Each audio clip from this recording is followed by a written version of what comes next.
Salam di dalam kasih karunia Tuhan Yesus Kristus. Kita berjumpa lagi. Kali ini kita akan membahas seri 7 perkataan Yesus di kayu salib.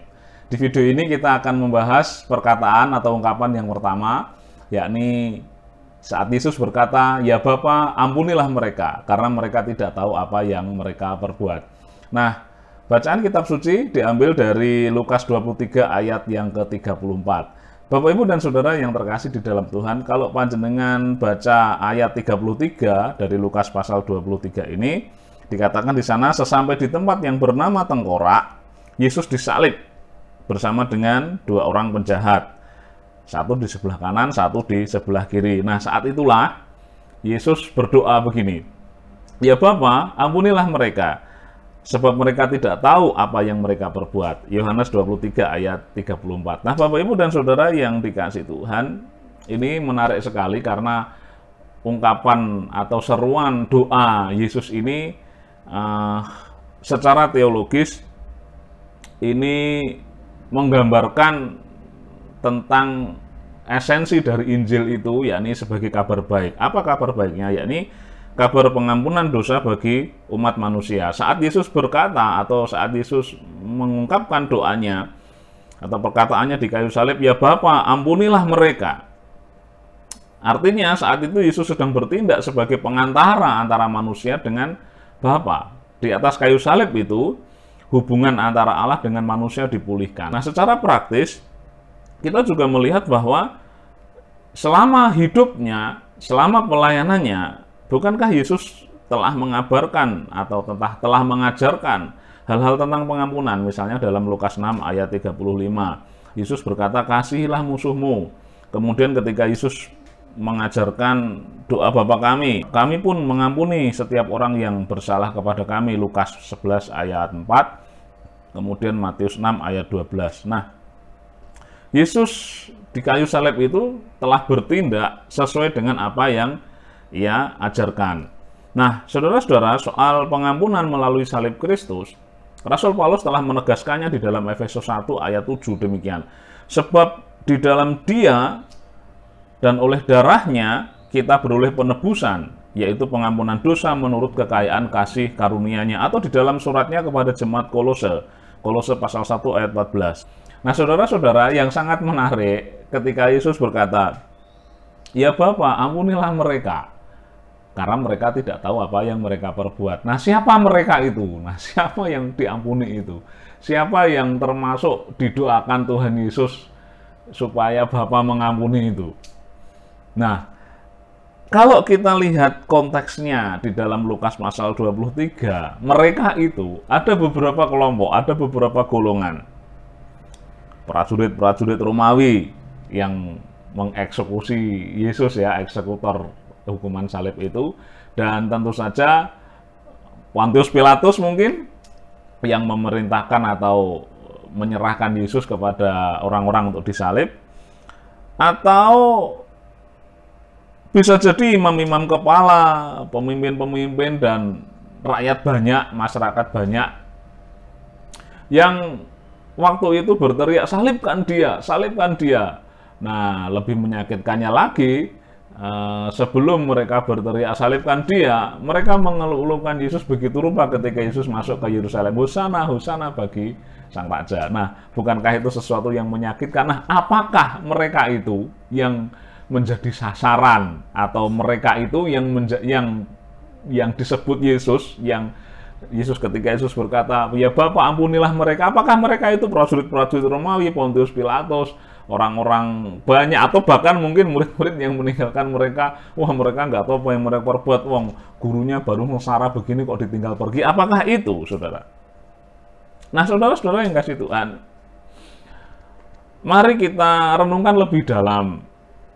Panjenengan bisa membaca Kisah Para Rasul 17 ayat 26 sampai 27, kemudian ayat yang ke-30. Kalau kita renungkan lebih dalam, sebenarnya mereka atau yang disebut oleh Tuhan Yesus sebagai mereka di dalam doanya itu juga menyakup orang banyak, bukan hanya saja orang-orang Yahudi misalnya, bukan saja orang-orang yang ada di sana. Ini sebuah ungkapan teologis yang mendalam, yakni bahwa pengampunan itu, Yesus di kayu salib sebagai pengantara antara manusia dengan Bapa. Bahwa ketika Yesus menyatakan, ya Bapa, ampunilah mereka, saya memaknainya secara lebih luas bahwa mereka itu adalah orang-orang di seluruh dunia. Seperti Kisah Para Rasul 17 ayat 26, 27, dan 30 tadi. Bahwa itu bukan hanya saja untuk orang-orang Yahudi, untuk prajurit-prajurit Romawi, atau untuk orang-orang banyak pada waktu itu, tetapi juga untuk seluruh manusia, untuk saya dan saudara. Nah, saudara-saudara yang menarik, Yesus berkata bahwa ampunilah mereka karena mereka tidak tahu apa yang mereka perbuat. Kata tidak tahu ini seolah-olah memberikan pengertian kepada mereka, yo nggak apa-apa, nggak sengaja kok, itu kan nggak sengaja. Misalnya seperti ini, oh kamu melukaiku, maaf aku nggak sengaja, kakimu terinjak, misalnya kan nggak sengaja, aku nggak tahu, aku nggak ingin melakukannya sebenarnya, tetapi karena faktor tertentu lalu nggak sengaja menginjak kakinya sehingga melukai. Nah, saudara, apakah seperti itu? Nah, saudara-saudara yang dikasih Tuhan, tidak tahu yang dimaksud di sini adalah kondisi di mana mereka atau orang-orang yang didoakan oleh Tuhan Yesus itu, atau manusia, atau kita semua, sedang berada atau sedang berpihak di dalam dosa. Manusia nyaman di dalam kondisi itu, sehingga tidak menyadari kalau mereka sedang dibelenggu oleh dosa. Apakah mereka tidak tahu kalau itu perbuatan dosa? Saya percaya bahwa perbuatan dosa diketahui. Saya percaya bahwa di dalam hati nuraninya prajurit-prajurit Romawi, orang-orang banyak, orang-orang Yahudi itu tentu terbersit bahwa ini sesuatu yang tidak benar. Kalau kita artikan, kalau kita fokuskan sesuai konteks di ayat itu, bahwa yang didoakan Yesus itu adalah mereka-mereka yang saya sebut tadi. Buktinya ada prajurit-prajurit Romawi yang akhirnya mengaku, wah ini benar-benar bukan orang biasa. Atau kemudian kita bisa melihat bagaimana ketika Petrus bertobat dari penyangkalannya, ketika dia menangis dengan sedihnya, itu berarti mereka ngerti itu perbuatan dosa, tetapi mereka tidak sadar kalau itu adalah sesuatu yang pantas dihukum begitu. Nah, Bapak, Ibu, dan Saudara yang terkasih di dalam Tuhan, sekali lagi ini sebuah berita Injil yang luar biasa bagi kita semua, bahwa siapa yang bertobat dan percaya kepada Tuhan Yesus akan beroleh selamat. Bertobat dan percaya, lalu ditindaklanjuti dengan hidup di dalam Dia, mengikut dan meneladan Dia. Nah, mengikut dan meneladan Dia ini kemudian juga menjadi satu pengajaran bagi kita semua secara praktis, bahwa seperti Stefanus meneladan Yesus di dalam Kisah Para Rasul 7 ayat 60, ketika dia dieksekusi, dia juga berdoa seperti Yesus berdoa. Dia sungguh-sungguh meneladan gurunya. Ya Bapa, ampunilah mereka. Saudara-saudara yang dikasih Tuhan, demikian pula dengan saya dan saudara. Ketika kita sudah diampuni begitu rupa, ketika kita bertobat, percaya, dan mengikut Yesus sebagai Tuhan dan Juru Selamat, maka kita harus mengerjakan apa yang menjadi perintahnya, yaitu kasihilah musuhmu. Sama seperti ketika kita berdoa seperti yang Tuhan Yesus ajarkan. Ya Bapa, ampunilah kami, seperti kami juga mengampuni orang yang bersalah kepada kami. Itulah kesaksian, mewartakan Injil kasih karunia. Nah, Bapak, Ibu, dan Saudara yang dikasih Tuhan, ada satu gambaran yang sangat menarik dari Matius pasal 18 ayat 21 sampai dengan ayat yang ke-22. Atau kalau panjenengan melihatnya secara utuh dalam ayat 21 sampai dengan ayat yang ke-35, kita akan memiliki gambaran yang sangat tepat, sangat pas untuk menggambarkan bagaimana pengampunan Bapa melalui Yesus Kristus kepada saya dan saudara harus diwartakan sebagai kesaksian, sebagai pewartaan kabar baik kepada semua orang. Nah, ketika itu Petrus datang kepada Tuhan Yesus. Matius pasal 18 ayat 21. Tuhan, nah itu kata Petrus ya. Berapa kali aku harus mengampuni saudaraku jika berbuat dosa terhadap aku? Sampai 7 kali. Nah, ini menarik, saudara. Sebab apa, saudara? Ajaran-ajaran para rabi dalam tradisi Yudaisme pada waktu itu mengajarkan bahwa mengampuni ya 3 kali. Kalau ada orang yang bersalah sampai 3 kali, ampuni dia sampai 3 kali. Yang keempat, jangan diampuni, sudah pas, itu sudah batas wajar pengampunan itu 3 kali. Nah, ketika Petrus ngomong sama Tuhan Yesus, Tuhan, berapa kali harus mengampuni? Sampai 7 kali kah? Wah, Petrus sudah merasa hebat. Wong, tradisi Yudaisme, ajaran-ajaran para rabi mengatakan 3 kali ya Tuhan Yesus. Kalau aku bisa mengampuni 7 kali, bukankah itu sudah hebat? Sudah tak bonusi 4 kali loh Tuhan. Nah, gitu. Nah, apalagi kalau kita melihat bahwa angka 7 di dalam Alkitab itu melambangkan kesempurnaan. Angka 7 itu adalah simbol kelengkapan, simbol sesuatu yang sempurna atau lengkap begitu, saudara. Jadi Petrus merasa, wah, aku sudah hebat ini loh Tuhan mengampuni 7 kali. Tetapi apa jawaban Yesus di dalam ayat yang ke-22? Yesus berkata begini, bukan. Aku berkata kepadamu bukan sampai 7 kali, melainkan sampai 70 kali 7 kali. 70 kali 7 kali. 490 kali. Wah, Petrus kaget. Wah, ternyata masih kurang ya, masih harus dikalikan lagi. Nah, saudara, ketika kita menafsirkan ini atau menerapkan perintah Yesus ini dalam kehidupan kita sehari-hari, apakah kita kemudian membawa buku catatan begitu? Wah, si A, ini kesalahannya adalah ini. Wah, ini sudah kesalahan kepada saya 50 kali.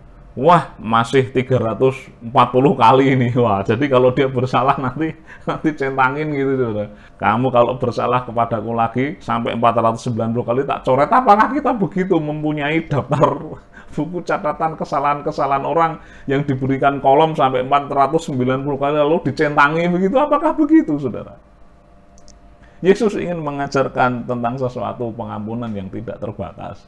Seperti ketika ia berkata di kayu salib dan berdoa, ya Bapa, ampunilah mereka, karena mereka tidak tahu apa yang mereka berbuat. Seperti itulah kita mengampuni. Berapa kali Anda bisa melihat bahwa pengampunan itu tidak terbatas. Nah, apalagi ketika kemudian setelah Petrus bertanya begitu, lalu Yesus menjawab, Yesus melanjutkan dengan sebuah perumpamaan yang sangat menarik. Ini menarik sekali, saudara. Yesus berkata tentang seorang hamba yang punya utang kepada tuannya. Utangnya nggak main-main loh, saudara-saudara, ini kasih Tuhan. Di dalam Matius 18 ayat 24 dikatakan bahwa orang itu memiliki 10.000 talenta. Wow, ini luar biasa. Dan orang itu tidak bisa melunasi hutangnya, ayat 25. Perhitungan pada waktu itu, untuk melihat gambaran betapa besar utangnya, 1 talenta itu sama dengan 6.000 dinar. Nah, kalau kita lihat di dalam Matius pasal 20 ayat yang kedua, di sana diterangkan tentang upah buruh, yakni sedinar sehari. Berarti 1 talenta itu adalah 6.000 hari upah buruh. Saudara bayangkan upah harian buruh sekarang berapa? Nah, dengan hitung sendiri. Berarti 10.000 talenta itu sama dengan 60 juta dinar. Nah, kan 6.000 kali 10.000, 60 juta.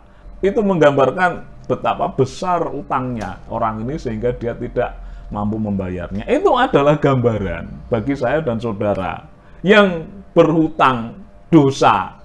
Ya kan, Roma 6 ayat 23 dikatakan upah dosa adalah maut, ya kan? Ya enggak ada kan upah dosa adalah berdoa, upah dosa adalah rajin ke gereja, kan ayatnya enggak ngomong begitu. Upah dosa adalah maut, artinya untuk membayar dosa, menebus dosa ya harus dengan kematian, harus dengan maut. Wah, saya mau bisa membayar dosa saya sendiri, Pak. Dengan apa? Dengan ibadah, dengan ke gereja, dengan beramal. Nah, ayatnya nggak ngomong begitu. Upah dosa adalah maut. Artinya, ya kalau kita mau menebus dosa, ya harus dengan kematian. Saya tebus sendiri ya, Anda menebus sendiri dosa Anda. Ya, Anda akan membayarnya dengan kematian. Ya sudah selesai. Kira-kira seperti itu. Lah kalau dengan ibadah panjenengan baru kemarin ada aturan pembatasan kegiatan masyarakat saja, panjenengan sudah tidak ke gereja berapa kali, saudara. Oh, saya kebaktian online, Pak. Wah, jenengan kebaktian apa nonton kebaktian? Kan seperti itu. Jadi tidak ada standar kebaikan yang bisa menebus dosa kita. Satu-satunya cara menebus dosa adalah dengan kematian. Nah, Yesus mati di kayu salib. Berkata, ya Bapa, ampunilah mereka karena mereka tidak tahu apa yang mereka perbuat. Itu menebus dosa kita. Dia yang membayarkan dengan kematiannya sendiri untuk menyelamatkan saya dan saudara. Nah, seperti itulah gambaran hamba yang berhutang 10.000 talenta tadi, 60 juta dinar tadi. 60 juta hari dia bekerja. Hutangnya artinya memang tidak terbayarkan, seperti saya dan saudara yang tidak akan bisa membayarkan atau menebus dosa itu secara diri kita sendiri. Maka kemudian ketika sang tuan dari hamba ini tergerak hatinya oleh belas kasihan, diampunilah utang itu. Begitu, saudara. Dihapuskan utang itu seperti gambaran Kristus yang menebus dosa saya dan saudara. Nah, tetapi saudara, setelah hamba ini keluar, nah, dari pengampunan, betapa gembiranya ya saudara. Wah, utang 10.000 talenta akhirnya kemudian dihapuskan atau diampuni utangnya. Di luar, dia ketemu dengan temannya, mungkin sesama hamba. Ayat 28. Ketika hamba itu keluar, ia bertemu dengan seorang hamba lain yang berhutang 100 dinar kepadanya. Ia menangkap dan mencekik kawannya itu. Katanya, bayar utangmu. Saudara. Oh, kamu punya utang saya ya, 100 dinar. Lalu cekik, lalu berkata, bayar utangmu. Tetapi orang ini nggak kuat bayar. Maka kemudian ayat 30, si hamba ini yang sudah pernah diampuni utangnya oleh tuannya ini justru menyerahkan kawannya itu ke dalam penjara. Sabarlah kawan, nanti akan aku bayar. Dia nggak sabar. Dia tidak mau mengampuni temannya itu, lalu malah dimasukkan ke dalam penjara. Saudara bayangkan perbandingannya, saudara.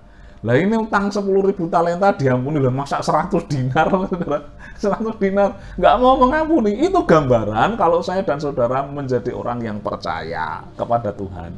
Dengan utang dosa yang begitu luar biasa, tak akan pernah bisa terbayarkan oleh kita, tetapi diampuni oleh Tuhan Yesus di kayu salib, melalui doanya itu, ya kan? Tetapi ketika kita ada dalam kehidupan sehari-hari, kita tidak mau mengampuni kesalahan orang lain. Nah, sama seperti hamba itu tadi. Nah, ketika didengar bahwa hamba ini tidak mau mengampuni, raja marah. Kamu utang 10.000 talenta aja tak ampuni, masa saudaramu utang 100 dinar nggak mau ampuni, ya sudah. Kamu tak masukkan ke dalam penjara. Bahkan di sana dikatakan ayat 34, maka marahlah tuan itu dan menyerahkannya kepada Al-Guju sampai dia melunaskan seluruh utangnya. Kuncinya di ayat 35. Maka Bapakku yang di surga akan berbuat demikian juga terhadap kamu apabila kamu masing-masing tidak mengampuni saudaramu dengan segenap hatimu. Sudah sangat jelas bahwa Yesus dengan kasih karunia-Nya mengampuni saya dan saudara. Lalu dalam kasih karunia-Nya pula, saya dan saudara, kita semua harus mewartakan kasih dan pengampunan Allah itu kepada semua. Bagaimana kalau saya tidak mengampuni? Perumpamaan tentang hamba yang berutang 10.000 talenta ini menjadi satu kocok benggolo atau cermin kehidupan bagi saya dan saudara. Ketika saya dan saudara menerima cinta kasih Tuhan di dalam pengampunannya di kayu salib. Demikian, sampai jumpa di video-video yang akan datang membahas tentang 7 perkataan Yesus di kayu salib. Tuhan memberkati Bapak, Ibu, dan saudara sekalian. Haleluya.